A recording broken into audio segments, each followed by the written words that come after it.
الحمد لله وكفى وسلام على عباده الذين اصطفى أما بعد فأعوذ بالله من الشيطان الرجيم فاسألوا أهل الذكر إن كنتم لا تعلمون وقال رسول الله صلى الله عليه وسلم فإذا لم يبق عالما اتخذ الناس رؤوسا جهالا فأفتوا بغير علم فضلوا وأضلوا أو كما قال النبي صلى الله عليه وسلم আজকের এই মহাসম্মেলনের সম্মানিত সভাপতি, মঞ্চে উপবিষ্ট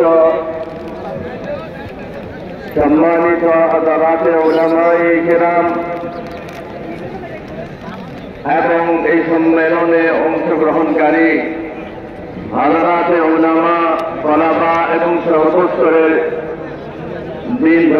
দরদি মুসলমান ভাইরা, আমরা যে বিষয়টির জন্য আমরা এখানে